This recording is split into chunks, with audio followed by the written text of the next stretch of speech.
بسم اللہ الرحمن الرحیم الحمدللہ رب العالمین والعاقبۃ للمتقین والصلاۃ والسلام علی سید الانبیاء والمرسلین وعلی آلہ واصحابہ اجمعین۔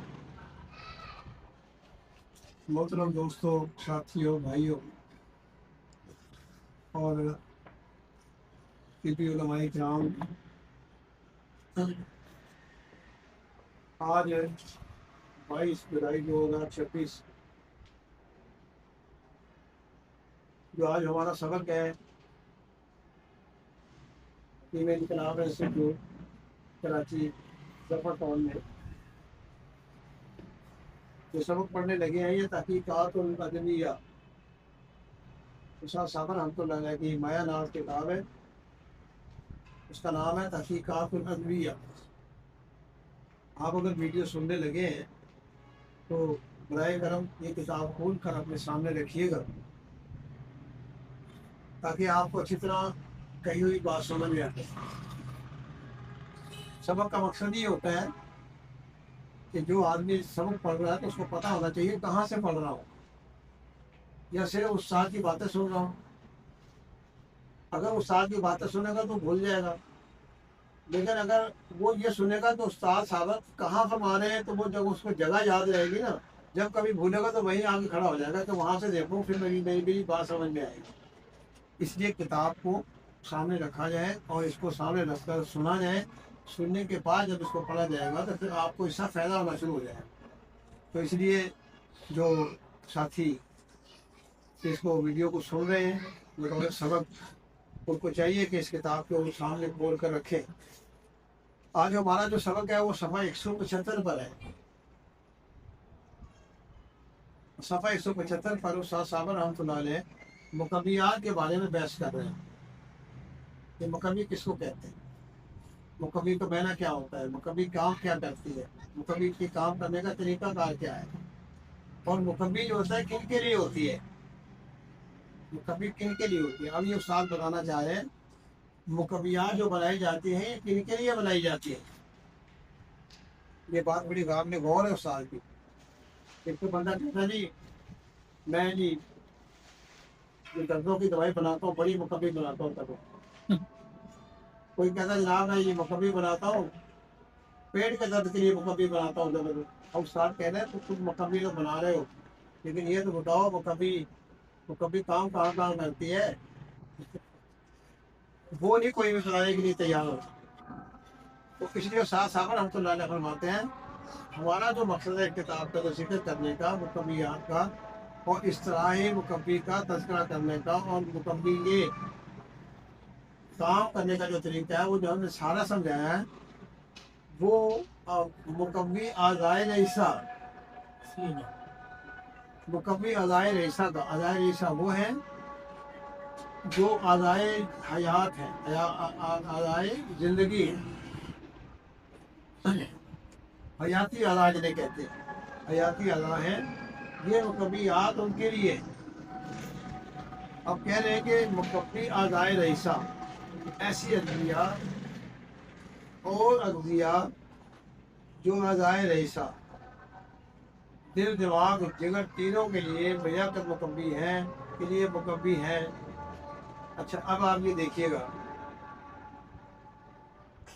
یہ استاد ذکر کیا کر رہے ہیں، کہتے ہیں ایسی ادویہ اور اغذیہ۔ پہلے کیا ذکر کر رہے تھے دوسری جگہ، جو ادویہ، اغذیہ، زہر، تیسرا لفظ آتا تھا جس میں۔ اب جب مقوی کا ذکر آیا تو زہر ہے باہر، اب زہر نہیں ہے، کوئی زہر بیچ میں شامل نہیں ہے۔ استاد نے کی فرمایا کہ ایسی ادویہ اور اغذیہ جو اعضائے ریسہ دل، دماغ اور جگر تینوں کے لیے ایک وقت مقوی ہے، کے لیے مقوی ہے۔ جیسے وہ کون سی چیز ہے، زعفران، مشک، عنبر، مرمرید، زمرد، زہر بورا، گوز بانگ، گاجر وغیرہ، ان کو اتبانے مقوی اعضائے ریسہ لکھا ہے، لیکن بعض نے اس خیال کو صحیح نہ سمجھتے ہوئے ساتھ یہ لکھ دیا کہ اگر بنظر تحقیق دیکھا جائے تو ان ادویہ کی زیادہ خصوصیت ایک عضو کے ساتھ ہے، جس سے بالفرض دوسرے عضو بھی متاثر ہوتے ہیں، لیکن یہ سب کچھ بالکل حقیقت کے خلاف ہے، کیونکہ ہم دیکھتے ہیں کہ زعفران مقوی جگر ہے، زعفران مقوی جگر ہے، مشک مقوی دماغ ہے۔ ان کے پر نشان لگائے، استاد نے کلیئر کر دیا کسی کی بات کا جواب دیتے ہوئے کہ زعفران مقوی جگر ہے، مشک مقوی دماغ ہے، عنبر مقوی قلب ہے۔ اب آپ یہ دیکھو کہ زعفران بھی ڈال دو ایک چیز میں، مشک بھی ڈال دو، یہ کہ عنبر بھی ڈال دو، پھر یہ مقوی ہوئی، یہ تو مربع کوئی چونچوں کا مربع بن گیا نا۔ آپ کس کو مقوی کرنا چاہتے ہیں؟ آپ کے تینوں اعضاء اکٹھے کمزور ہو گئے، جبکہ کمزور ایک ہے، مرض ایک ہی جگہ پہ ہے، آپ مقوی تینوں کو کر رہے ہیں۔ جو پہلے مقوی ہیں ان کو اور مزید مقوی کر رہے ہیں، جو کمزور تھا آپ اس کو اتنی قوت نہیں دے پا رہے کہ وہ مقوی ہو جائے، آپ کا نسخہ فیل ہو۔ جو نسخہ جو کمزور تھا نا، آپ نے اس کی دوائی کی ہے، اس کا علاج کیا ہے، آپ اس کی مقوی بناؤ، سب کی نہیں بناؤ۔ سب کی مقوی بناؤ گے فیل ہو جائے۔ یہ آگے جا کر میں آپ کو بتاؤں گا کہ صابر ہندو کے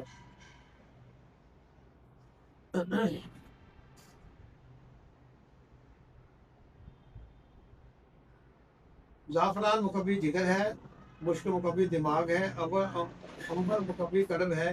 اس طرح مربع زبرد اور زہر مورا وغیرہ تمام مقوی قلب ہیں۔ کیا کہا؟ مربع زبرد زہر مورا یہ تمام مقوی قلب ہے۔ یہ کیا ہے؟ موتی ہے، ٹھیک ہے، یہ موتی ہے، اور اس کے علاوہ یہ مقوی قلب لکھے ہیں، دل کو طاقت دیتے ہیں۔ آپ کو جب مقوی قلب کسی چیز سے کسی کو دینے کے مقصود ہو، دل کمزور ہو گیا ہو، تو آپ نے یہ چیزیں دینی ہے، مرمرین دینا ہے، زمرد دینا ہے، اور زہر مورا دینا ہے۔ لیکن یہ کشتے کی شکل میں ہوتے ہیں، صاحب ڈائریکٹ کسی طرح نہیں ملتے، یہ دل کو طاقت دیتے ہیں۔ جب آپ کو دل کی کمزوری کا مریض مل جائے، یا مریضہ مل جائے، جوان مل جائے، بوڑھا مل جائے، تو اس کی دل کی تقویت کے لیے دینے تو یہ دینے ہیں، یہ فائدہ مند ہے۔ یعنی مطلب عضلاتی دوائی مقوی قلب ہوتی ہے، یہ طاقت ہے۔ اور استاد صاحب رحمۃ اللہ علیہ کہتے ہیں جتنے بھی یہ جواہرات ہیں، ان کو جواہرات کہتے ہیں، تو جتنے بھی جواہرات ہیں یہ سب کے سبب حالات پیدا کرتے ہیں، حالات پیدا کرتے ہیں۔ ان کا مزاج کیا ہے؟ سب کا اعصابی ذراتی، سب کا مزاج اعصابی ذراتی سب، یہ دل کے لیے مقوی ہے۔ جو بندہ دل کی کمزوری کے ساتھ فنا ہو رہا ہو، دل کی کمزوری کے ساتھ اسے مصیبت آ رہی ہو، دل کی کمزوری سے گھبراہٹ آ رہی ہو، دل کی کمزوری کے ساتھ وہ بندہ چلنے پھرنے سے تاثر ہو، یا دل کے دورے پڑ رہے ہو، یا اس کا دل کی حرکت کا ہو، تو یہ چیزیں اس کے لیے فائدہ مند ہے۔ اگر کوئی شخص عنبر نہیں دے سکتا، بہت مہنگا ہے، تو وہ اس کو دے لے نا، وہ اس کے ساتھ دے لے، اور اس کے ساتھ دے کیا؟ پھر اس کے ساتھ دے وہ عضلاتی دوا دے، اطریفت دے، اور اس کے ساتھ خمیر غوزبان دے، پھر اس کا فائدہ ہوگا۔ کیونکہ جو چیز دے رہے ہو نا، اسی کا ہی بدن کا ساتھ دینا ہے، اسی بیس بھی اسی کو رکھنا ہے۔ اچھا، اب یہ کہہ رہے ہیں کہ یہ دماغ اور جگر کے لیے مقوی نہیں ہے۔ کہتے ہیں کہ یہ جو ہے مرمرین، زمرد، زہر مورا، یہ کہتے ہیں کہ یہ دماغ کے لیے اور جگر کے لیے مقوی نہیں ہے۔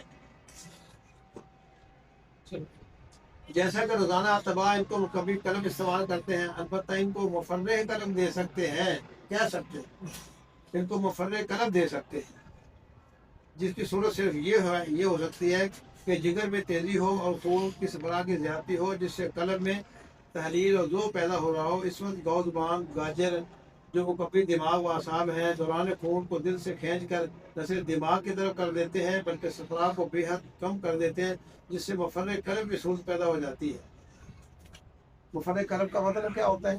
مفرق قلب کا مطلب ہوتا ہے کہ دل کے یعنی عضلات کے اوپر اس کا ترشا ہو، رطوبات کا ترشا، جیسے شبنم گرتی ہے، بارش ہوتی ہے، جیسے گلاس کے اندر برف والا پانی ڈالتا نا، اس سے باہر چھوٹے چھوٹے ذرات باہر نکلتی، یہ ترشا اس کا باہر ہوا ہے۔ اسی طرح یہ ترشا جب خون کی شریانوں کے اندر خون جاتا ہے تو وہ ترشے کی شکل میں ہی ان سے باہر نکلتا ہے، خون ویسے پھٹ کر خون نہیں نکلتا وہاں، وہ ترشے کی شکل میں نکلتا ہے۔ اس کے اندر ہلکا خون کے مزاج کی تمام چیزیں طاقت ہوتی ہے، لیکن خون نہیں ہوتا وہ۔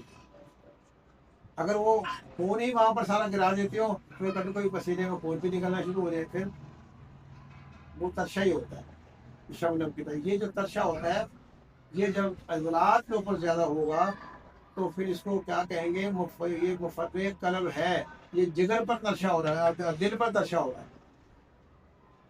جو اعصابی دوائیاں ہیں یہ دل کے اوپر دل کے لیے مفرق ہیں۔ مفرق کیا مطلب؟ اب وہ خشکی کی وجہ سے مر رہا تھا، تکلیف میں آ رہا تھا، آپ نے اس کو مفرق قلب دوا دے دی، بندہ اٹھ کے کھڑا ہو گیا۔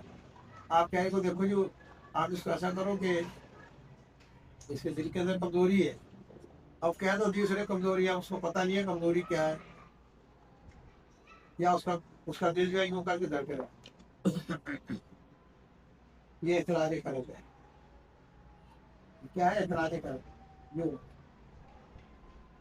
اب یہ اس کی شدت کی بنا پر یعنی عضلات مزاج کی تیزی کی بنا پر اس کا دل یوں دھڑک رہا ہے، اس کو دھڑکنا چاہیے تھا یوں کر، وہ یوں کر، یہ اختلاط قلب۔ اب اس دل کو چاہیے، اس کے لیے اس کے پاس پانی کم ہے، اختلاط قلب ہے تو اس کے پاس رطوبت کم ہے۔ آپ اس کو خمیرہ موضوعات دو گے، یہ خمیرہ موضوعات جاتے ہی سال، یہ موتی دو گے، جو حالات دو گے، یہ جاتے ہی سال پانی پیدا کر کے دل کے اوپر ترشا کرنا شروع کر دیں گے۔ دل کے اوپر ترشا ہونا شروع ہوگا، وہ دل جو یوں کر رہا تھا آہستہ آہستہ وہ یوں کرنے لگے گا، اپنی لیول پہ آنا شروع ہوگا۔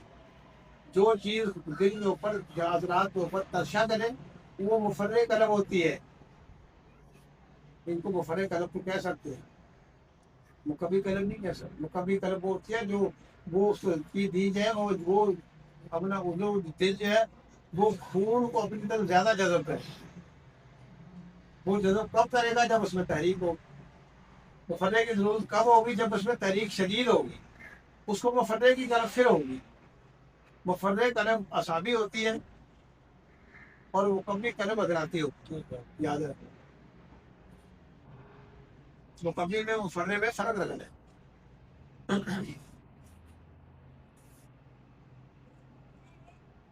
کھینچ دیتے ہیں بلکہ صفرا کو بے حد کم کر دیتے ہیں، جس سے مفرق قلب کی صورت پیدا ہو جاتی ہے۔ ان حقائق سے ثابت ہوا کسی عضو کے فعل میں کمی پیدا کر کے اعتدال پر اعتدال پیدا کرنا بھی مقوی صورت پیدا ہوتی ہے۔ یعنی اس کے ساتھ جب اس کا دل یوں یوں کر رہا تھا نا، دھڑک رہا تھا، تو آپ نے اس کو دوائی دی مفرق قلب، اب وہ اس کی دھڑکن کم ہو گئی، تو آپ نے سمجھ لیا اس نے اپنا خبیرہ بہت نے طاقت دی ہے، اس کو طاقت نہیں دی، اس نے اس کے دل کو طاقت نہیں دی، اس نے اس کے دل کو تھوڑا سپورٹ دیا، بس تسکین دی، طاقت نہیں دی۔ کوئی آدمی دوڑتا ہوا آئے، اس کا دل یوں یوں دھڑک رہا ہو، آپ اس کو آرام سے بٹھا دو، پہلے یہ پانی پینے میں، وہ پہلے تو پانی پیے گا تو دل لیول پہ آ جائے گا نا، آپ کہتے ہیں یار جان آ گئی، لیکن دل میں طاقت نہیں آئے گی۔ دل کی جو تکلیف تھی نا، اس تکلیف کو آپ نے رفع کرنے کے لیے اس میں مفرق قلب دوائی دی ہے۔ مفرق، مقوی اور مفرق کا فرق کیا ہے؟ آپ دونوں میں فرق کر رہے ہیں۔ جب طبی کتب میں مفرق اغذیہ پر نظر پڑتی ہے جو مفرق قلب کے لیے استعمال کی جاتی ہیں، یہ صحیح ہے کہ مفرق قلب کے لیے یہ مفرق قلب کے لیے ہونی چاہیے، لیکن ہم دیکھتے ہیں کہ طبی کتب میں اور اتباع کے معمول میں مفرق قلب وہ فرض مقوی قلب کی صورت میں دیے جاتے ہیں، یعنی قلب کے فعل میں تیزی پیدا کرنا مفعول ہوتا ہے، یہ غلط ہے۔ اب وہ جن لوگوں کو جو مفرد قلب دوائی دینا چاہتے ہیں، وہ دل میں وہ کہتے ہیں دل کو تحریک دے دو، دل کو تحریک دے دو، اور وہ بھی کہتے ہیں یہ بھی مقوی قلب ہے، جو بھی بھائی، اور اس کا دل بے تحاشا دھڑک رہا ہے، تو اس کو کبھی نوجوان مفرد قلب دوائی دیتے ہیں تو کہتے ہیں یہ بھی کبھی قلب ہے۔ مفرد قلب میں مقوی قلب میں فرق نہیں کر پا رہے۔ مقوی قلب کے اندر دل جو ہوتا ہے وہ اپنے خون اپنی طرف جذب کرنا ہوتا ہے، وہ طاقت پکڑنا ہوتا ہے خون سے۔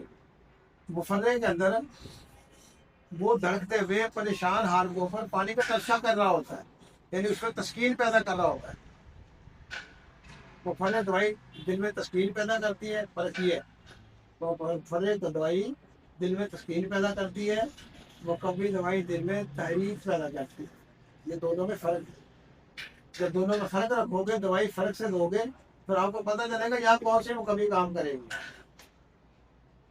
اور آپ اس لیے دیکھتے ہو کہ جتنے طب قدیم کی دوائی ہیں اس کے اندر مفرد قلب بھی ڈالی ہے، مقوی قلب بھی ڈالی ہے، مقوی جگر بھی ڈالی ہے، اور وہ کہہ دیا تھا یہ سارے اعضاء کو طاقت دیتے ہیں۔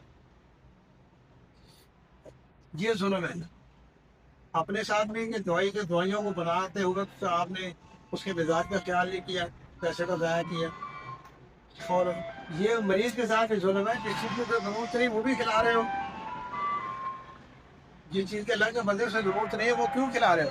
وہ کھلاؤ نا جو اسے ضرورت ہے، آپ کو فوراً رزلٹ ملے گا۔ اگر آپ ساری چیزیں کھلا رہے ہو رزلٹ نہیں ملے گا آپ، کیونکہ یہ آپ مفرد نہیں رہی، اب یہ محرک ہو گئی، مقوی نہیں رہی۔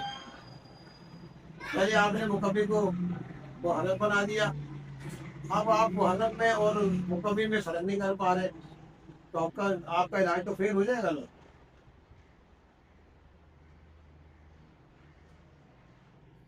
یہی وجہ ہے کہ بعض لوگ تقویت کی خاطر زیادہ سے زیادہ مفرد قلب اشیاء استعمال کرتے ہیں، لیکن اس میں فائدہ کی بجائے نقصان ہوتا ہے۔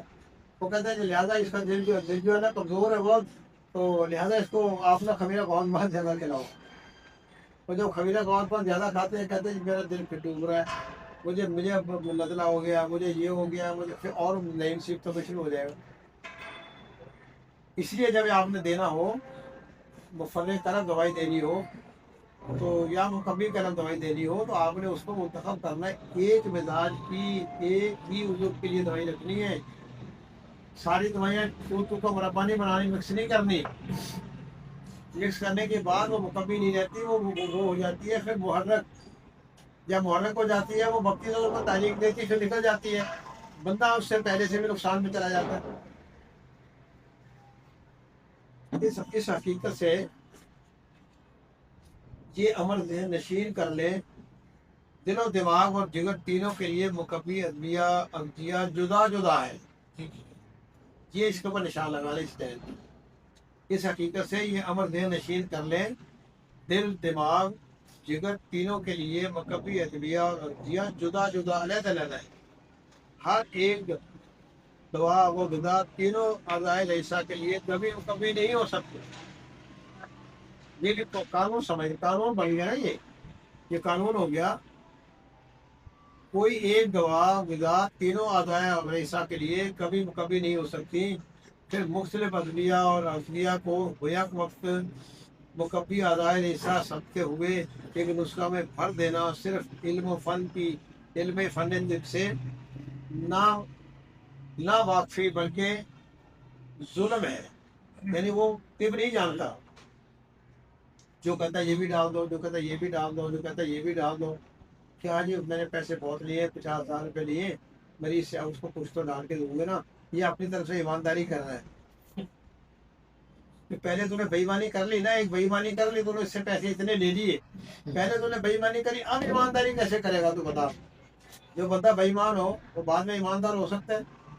نہیں ہو سکتا۔ جو بندہ ایک بڑا جھوٹ بول لے اس کو سچ ثابت کریں گے تو 50 جھوٹ بولنے پڑیں گے۔ اب تو نے پہلے اس کا دھوکہ کر لیا، تجھے بڑی طاقت کی دوا بناؤں گا، بڑے تو دنیا میں بتا طاقت کی دوا کون سی ہے۔ اگر دنیا میں کوئی طاقت کی دوا ہوتی، یہ فیکٹریوں کے مالک، یہ بادشاہ، یہ وزیر، یہ تو پہلوان ہوتے ہیں، یہ لوگ جن کے پاس پیسہ بہت ہے، یہ میگی چیزیں بنا کے کھاتے تکڑے ہوتے۔ ہم تم تو اتنے کمزور ہوتے کہ ہم کبھی ٹھیک ہی نہیں ہو سکتے تھے، لیکن ہم نے یہ دیکھا ہے کہ ہم سادہ غذائیں کھاتے ہیں، ہم ان سے تکڑے ہیں، یہ کھانے پینے میں ہم سے کمزور ہیں، ان کے جسم میں جان نہیں ہے، قوت نہیں ہے، اس لیے دنیا میں طاقت کی کوئی دوا نہیں ہے۔ جو کہتا ہے میں طاقت کی دوا بناتا ہوں، غلط بیانی کرتا ہے۔ اصل مقصد کیا ہوتا ہے کہ جو تیرا عضو کمزور ہے، میں اس کی طاقت کی دوا بناتا ہوں۔ جو تیرا عضو کمزور ہے وہ مکبی کیا بناتا ہے، تاکہ کھانے کے بعد وہ کمزور ہے، خون سے اپنی طاقت والی طاقت، اپنے خوراک کو خون سے جذب کرنا شروع کر دے، تاکہ وہ طاقتور ہو جائے، نظام زندگی چلنا شروع ہو جائے، اس کو طاقت کہتے ہیں۔ اب قوت کیسے پیدا ہوتی ہے؟ غلام محی الدین صاحب نے یہ ہیڈنگ لگا دیا۔ اب وہ لوگوں نے سوچ لیا کہ وہ بھائی قوت با کا نسخہ آنے والا ہے، اب وہ قوت با کے نسخے کے لیے منتظر ہو گئے، اب کب آ رہا ہے کب آ رہا ہے۔ اب وہ سن کے کہہ رہے ہیں یار دیکھو ہمیں ٹکٹکی میں لگا دیا، یہ قوت با کا نسخہ نہیں دیا۔ بھائی جب ویڈیو سنتے ہو غور سے سنا کرو، میں یہ کہتا ہوں کہ دنیا میں کوئی دوائی استاد صاحب کہہ رہے ہیں سب قوتوں کو پورا کرنے والی نہیں ہے، اور تینوں ہی قوتیں ایک وقت میں کمزور نہیں ہوتی، کوئی ایک قوت کمزور ہوتی ہے۔ جو قوت کمزور ہوتی ہے اس کا نسخہ بننا ہے، مکبی اس کی بننی ہے، اور مکبی بھی آپ نے جب آپ تیز دوائیاں دے دو گے پھر وہ مکبی نہیں رہتی، محرک ہو جاتی ہے، پھر بھی وہ کام نہیں کرتی۔ آپ نے اس کو مکبی بنانا ہے، اس کاوٹ بنانا ہے کہ وہ عضو اپنی خوراک اس میں سے جذب کر کر کے مضبوط ہو جائے، اس کو مکبی کہتے ہیں۔ مکبی کا مطلب یہ نہیں ہوتا کہ پہلوان بنانا مقصود ہے، یا وہ اتنی طاقت آ جائے کہ بس وہ ایک مکہ مارے گا تو دیواریں گرا دے گا، ایسا نہیں ہے۔ آپ بھی جو کبھی باغ کے بارے میں یہ خیالات کرتے ہیں، آپ بس سوچیں کہ کوئی ایسا نسخہ دوں گا جس کے ساتھ بس آپ سمجھو گے واہ جی واہ، یہ ساتھی میرے ساتھ بہت زیادہ بزد ہو گئے۔ اب وہ جب دیکھو اپنا واٹس ایپ کھول کے دیکھو تو اس کا پہلے پیغام آئے گا استاد جی میری شرط لگ گئی ہے ایک ڈاکٹر کے ساتھ، وہ کہہ رہا ہے جی ہمارے پاس بیگر اگر اس کا بہت اچھا ہے، بہترین گولی ہے۔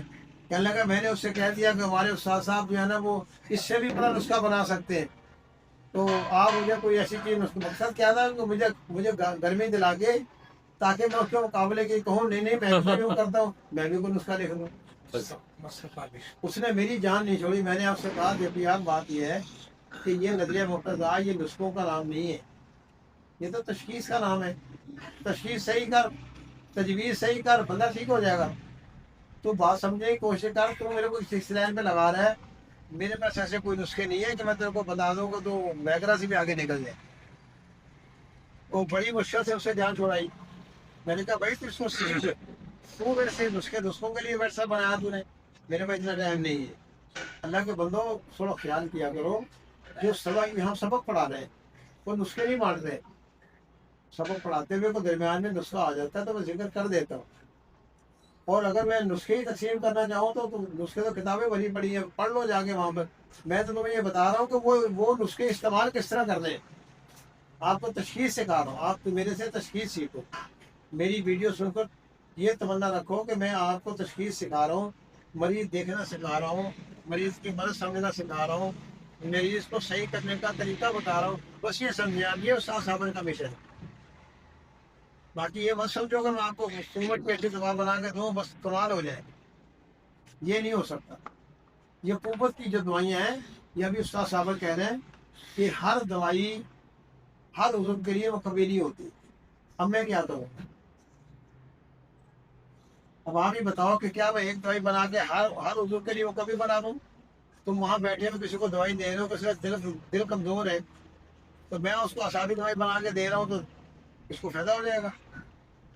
ایک آدمی جگر کا کمزور ہے تو آپ اس کو حضراتی دوا بنا کے دیں، اس کو فائدہ ہو جائے گا؟ کبھی بھی نہیں ہوگا۔ آپ تشخیص کو سمجھو، تشخیص کے بعد آپ اس کو ویڈیو کو سنو، سن کر اس کے بعد آپ کوشش کرو کہ اس میں سے نکالنے کی کہ ہمارے مطلب کی باتیں کیا ہے۔ یہ کتاب پڑھائی جا رہی ہے، یہ نسخے بانٹنے کا کوئی چینل نہیں ہے۔ مہربانی کریں تو اس کے ساتھ یہ توقع مت رکھیں کہ آپ کے ساتھ نسخے ہوں گے۔